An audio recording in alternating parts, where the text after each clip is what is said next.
स्वतंत्रता दिवस जो कल हम मनाने वाले हैं, सुनकर ही स्वतंत्रता की भावना मतलब बहुत ही आज़ादी सी महसूस होती है। इसी स्वतंत्रता दिवस के लिए हमें एक इंग्लिश में वर्ड दिया गया है, वो है इंडिपेंडेंस डे।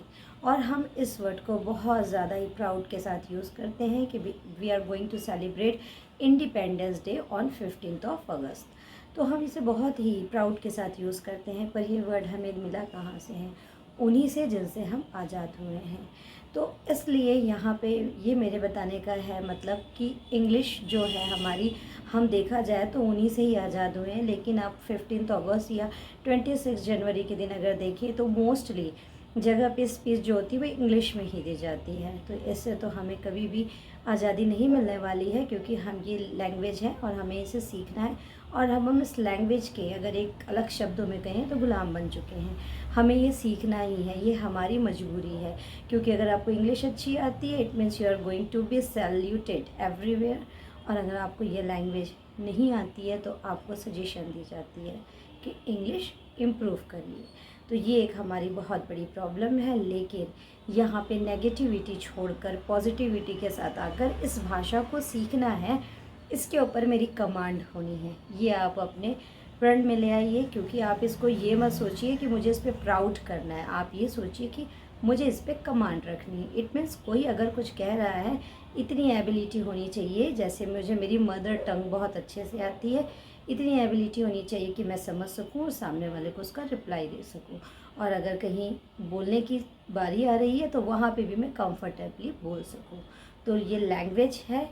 इस दिन पे आप ये प्रण ले लीजिए कि ये रिजोल्यूशन लीजिए, मुझे इस लैंग्वेज को आने वाले 15 अगस्त तक काफ़ी अच्छे से कमांड हो जाएगी।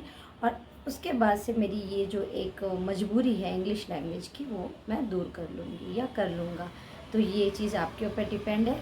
और यहाँ मैं आपको इसी इंडिपेंडेंस डे पे रिलेटेड, और 26 जनवरी जब हम करते हैं तब वहाँ पे हम कुछ वर्ड्स यूज़ करते हैं, जहाँ पे अगर हमें बोलने की कहीं अनुमति मिल रही है, कहीं हमको बोलने के लिए कहा जा रहा है, तो एटलीस्ट हम कुछ लाइंस बोल सकते हैं अगर हमारे पास वोकेबलरी होगी इंग्लिश में।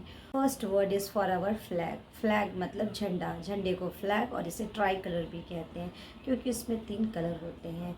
द नेक्स्ट इज़ फ्लैग की होइस्टिंग की जाती है, मतलब होइस्ट किया जाता है, उसे होइस्ट किया जाता है मतलब फहराया जाता है। तो फ्लैग झंडे को फहराने के लिए फ्लैग होइस्टिंग कहते हैं। The main word is slave. Slave it means गुलाम, जो हम कभी थे। It means we were slaves of Britishers, हम ब्रिटिशर्स के गुलाम थे। स्लेव मतलब गुलाम होते। Next word is slavery.